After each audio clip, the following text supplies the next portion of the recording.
post Ludo, post Mismatched, and you are making waves and how, right? Oh, Tell me a little bit about the headspace that you had pre the premiere of the Sky is Pink at the Toronto International Film Festival, which is huge, to now, post Ludo, post Mismatched, and you're just receiving so much love. What's the headspace like? I think one headspace, a part of the headspace, which actually is the biggest part of the headspace, is being grateful. I think that is something that I had before Sky is Pink and now after Ludo and Mismatched. I think that hasn't changed, and I hope to God that that never changes. Um, I think apart from that, um, so before Sky is Pink happened, before we actually premiered at the Toronto Film Festival, um, I was nervous about how the audiences are gonna receive me and my performance. I wasn't let down at all. When the film came out, that is something very very similar. I think what happens is with each film, um the nervousness kind, at least for me, this I can speak for myself, that the nervousness for me has increased with each project when it's released. Because I also feel like, okay, in Sky is Pink I had a certain set of scenes, and whatever, I did my best, I tried to do my best, and that worked just about fine with the audiences. But as the screen space increases, as the projects get bigger, I also feel like it comes with a lot of responsibility, and I do not want to make the mistake of taking that lightly or taking that for granted. So I think that just that headspace is pretty similar to where I'm at right now, because while I was nervous about Sky is Pink at that time, now I'm nervous about picking up my next project. Mm, While there's nervousness, of course, there's also insane amount of excitement, because there's just so many opportunities. There is so much to look forward to, and that happened even while we were going to release Sky is Pink. So yes, there is nervousness, but there's also immense amount of excitement that's in me right now. So I think all in all, it's a very very good headspace to be at. nice. What has been the most rewarding thing in the last few years? What has been the most rewarding? Like when you think back, this is a moment that you'll cherish. Not necessarily a moment you'll be the proudest of, not necessarily the funniest moment, but when you think back, there's a certain moment or a certain something that's happened that you'll really cherish. I think I don't think I can point out one thing that I Mm, feel is the most rewarding feeling in the journey that I've made in the last 8 years. But I feel like one thing that makes me very proud of my journey of my life right now is that what I'm doing at the moment is something that my father envisioned for me when I was 4. Um, right.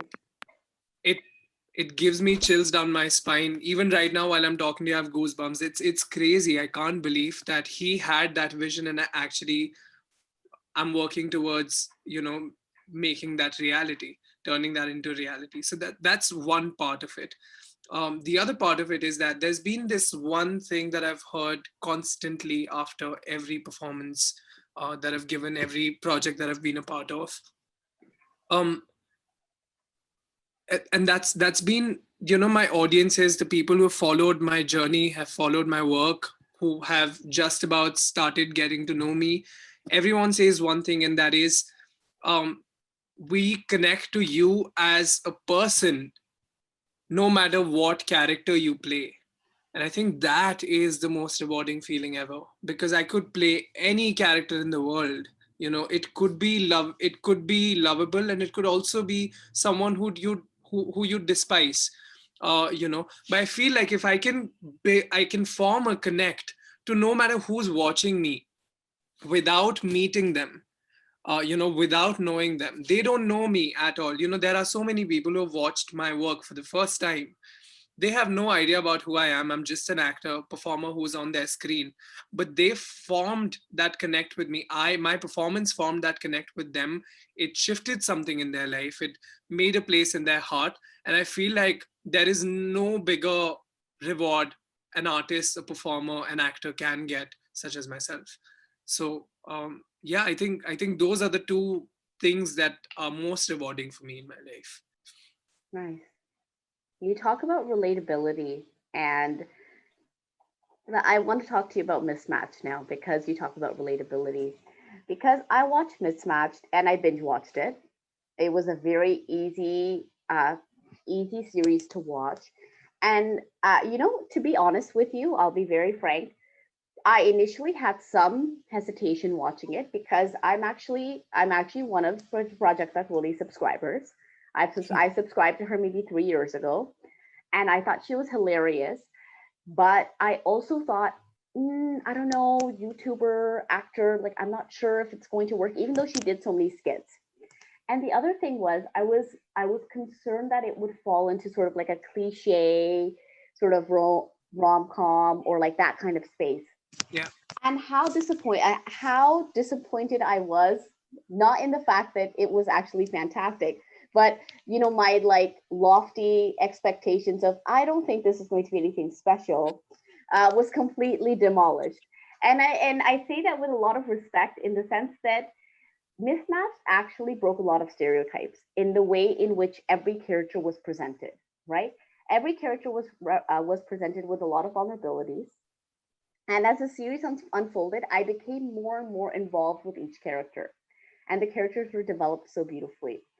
Obviously, Rishi turns out to be almost everyone's favorite, and you can see that from the number of like the number of comments you've gotten on your Instagram and your social media.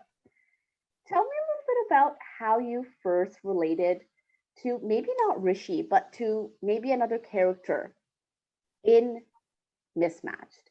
Were you able to relate to the different characters and their vulnerabilities? So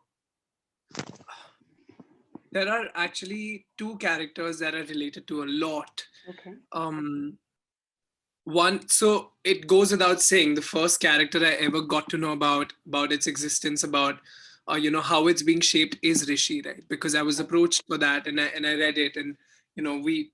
So before you sign a project, you obviously read the script, and I was reading it from Rishi's perspective, whether I want to do Rishi or not. Um, so when I read Rishi's part, I think, and I say this with utmost honesty, and I cannot be more honest even if I tried. I am absolutely in love with the feeling of love.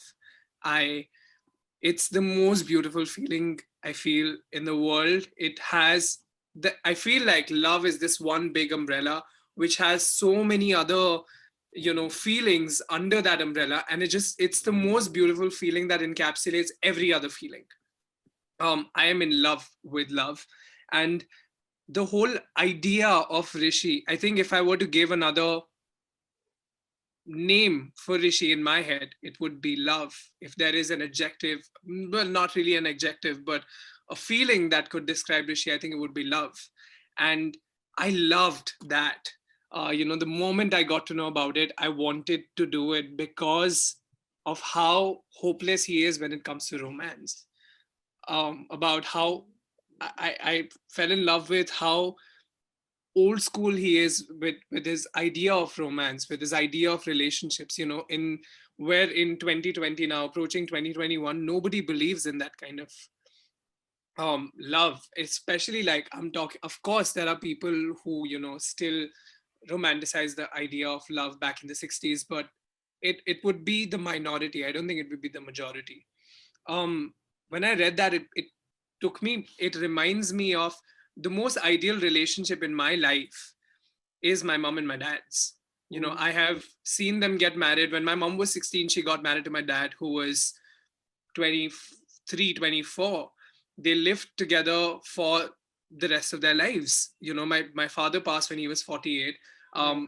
My mom, she's still as madly in love with my dad as she was when she met him for the first time. And I think that's the most beautiful relationship I've ever come across. And that is old school. So it just took me back to that time, which is why I love the character so much. Also Namrata's character. I have my best friend, her name is Priyanka. She lives in Australia. I met her 7 years ago, I think, 6 years ago. And she is the greatest joys of my life. Um, uh, Namrata reminded me of Priyanka, of what a best friend should be like, what a best friend is. I refuse to believe that I can have a soulmate because my soulmate is my best friend. Um, so it reminded me of that, which is why I love the character so much. I am so close to Namrata's character. It's all heart, and that's why I love the two characters so much. Mm. Is that the person that you posted the birthday post about Yes, recently, and yes, everything exploded in your comments? yeah, Yeah. No, and that's so beautiful to hear. You know, you talk about soulmates and being best friends with someone who can be a soulmate, and it's interesting because I loved that. I think that may have been my favorite relationship in Mismatched.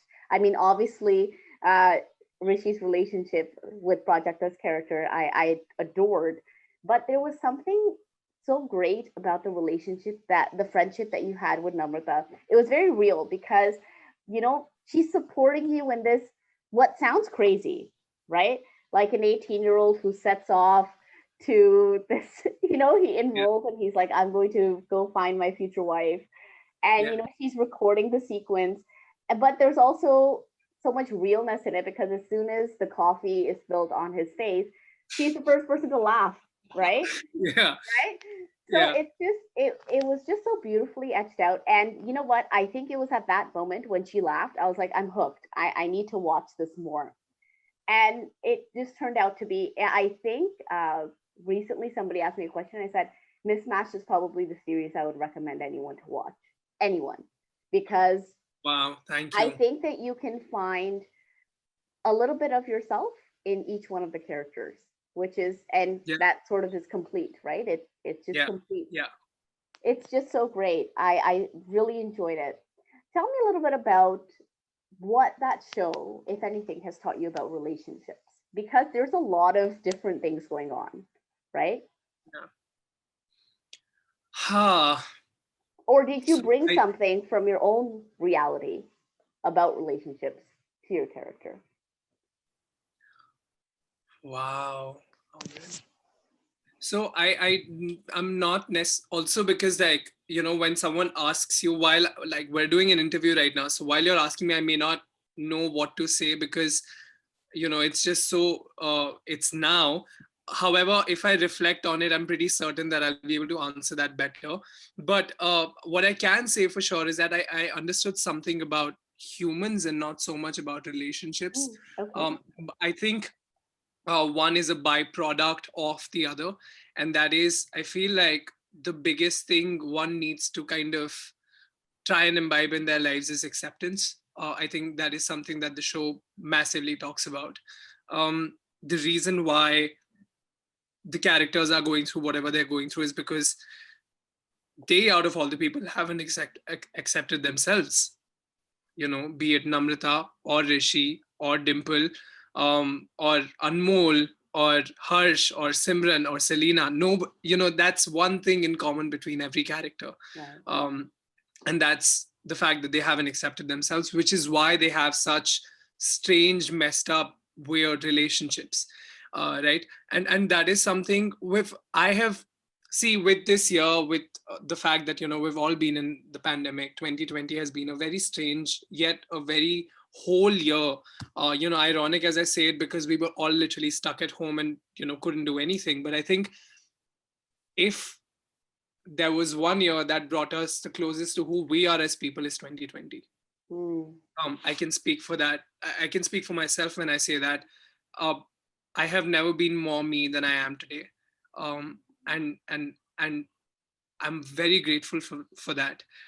So acceptance is something that Mismatch taught me a lot while we were shooting, while we were filming, because like you said, there is something for everyone when they watch it.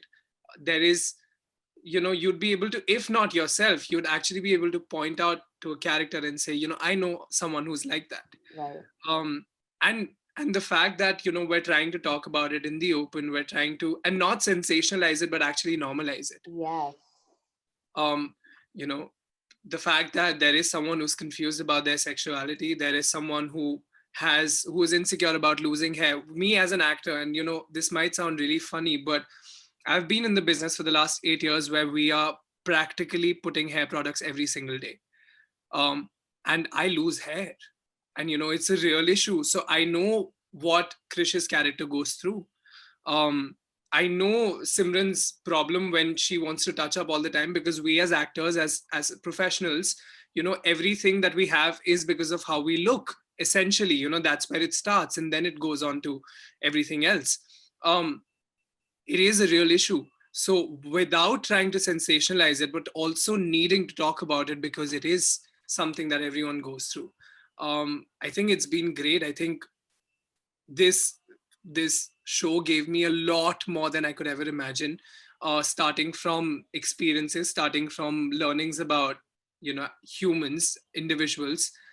From that to, of course, the growth I've seen in my professional life ever since it came out, the kind of love I've received, the kind of um, uh, reassurance I've felt in the last. Today is literally the 30. We've finished 30 days of Mismatched today.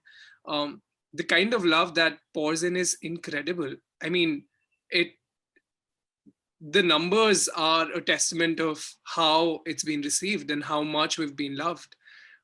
So it's been fabulous. There's absolutely, I think this is a project that will remain closest to my heart in years to come. And of course, it also looked like all the castmates were getting along, right? Yeah, Like, I think, it, yeah, absolutely. Yeah. So I mean, that is something that Akash, our director, Nipun, they said after like 10 days of us filming. So we were on a 39-day schedule in Rajasthan. So we were practically living together for those 39 days. right. And it happens on sets where you get close to the people you're working with, but then you drift apart because people move on to their other projects and other people. But this with this project, what's happened is also we were all on the same boat. We were all fighting the same battle, which is to be recognized, which is to be heard, which is to be seen, which is to be given a chance to showcase what we have as people, as talents, as performers. More than that, we all just bonded over the same. I think we all we all share the same headspace as individuals. And that really, and the one thing that's in common for all of us is that we're all really really driven towards what we want to do in our lives. And I think that is something that really kind of helped us bond well together. Also, there was immense amount of respect for each and every individual that we had in that gang. And I think that is like a deal breaker of sort, for me at least. And that really helped. So yeah, I remember Akash saying that I feel like our job was easier by 50% just because of the fact that they all just got along. And you can see that kind of chemistry on screen. So yeah, that had also, I knew Taruk, who's playing Anmol, and I knew Yes. Selena, who's playing Muskan, who's playing Selena. I Yes. knew them from before, and they knew a couple of people from before. So like it all just really came very well together. Yeah. They also had interesting characters. I think Starok's character was one that I initially was very not impressed with, and then as the series went on, I thought I could sort of sense where his anger and frustration was coming from, Yeah, without giving too much away. And of course, Muskan does a fantastic job as Selena, and yeah, does not fall into that stereotypical sort absolutely. of bubble that we would create in terms of sexuality, and Namrata as well, right? Because when we think Yeah, about somebody who is homosexual, we constantly, there's images that have been sort yeah, of propagated by the media. This is what somebody who's homosexual looks like. And that's what I loved about the series, right? Like, it was just phenomenally done. Each character was very well thought out. So kudos to the team for that, for thank you. sure. Ludo. So I watched Ludo because I'm a huge Anurag Basu fan, and I know Who that, isn't, right? Who right. is an I Anurag mean, Basu fan? right. Yeah, But we talk about getting a script and sort of knowing what you're doing with Mismatched. And I know that Anurag Basu, and I think you said this in a couple of interviews, where you didn't necessarily know which scene you were shooting yeah, on the day. And I think that you were sort of going back and forth at one point yeah, between Ludo and Mismatched. I think the beauty of Anurag Basu is that he he can say a lot in a frame without a lot of dialogue, right? And he can say a lot in a frame with, as long as he has actors, and I think that's part of being a good director, is getting your actors to perform without being over the top. And I think that is what worked for Ludo, right? Like you have Abhishek Bachchan's character with Inayat, who's just lovely. We have, I mean, Rajkumar Rao is over the top, but he's over the top in a very like nuanced way. enduring way. Yeah, Right. It's very endearing, and of course there's Sanya. Like all of the relationships are great, but I think the one that stood out for me was actually your performance. And the reason why I say that is because you, I think, if I'm not mistaken, you had the least number of dialogues in the yeah, film, yeah, right? And yet you had to use this face to show that you were starting to like Pearl's character. You had to use your face to look like you were confused, that you were terrified, that you had absolute. There were times when like I felt like I if I was him, I would be like, what is going on in my life right now? Where yeah. am I? This is the most bizarre thing that's ever happened to me, right? And then of course your crazy manager at your store, who, oh my gosh. So tell me a little bit about Ludo and what you had to do to channel the feelings of your character without having words to express yourself. So, um, so it was actually a strange journey. I mean, strange, and I say this in the best possible way, but when it started, it was, well, frightening to know that you are going to be with such brilliant actors. You have to be at par, and not because of the fact that you're scared that they might overshadow you, but also because of the fact that you can't be the reason a film is let down.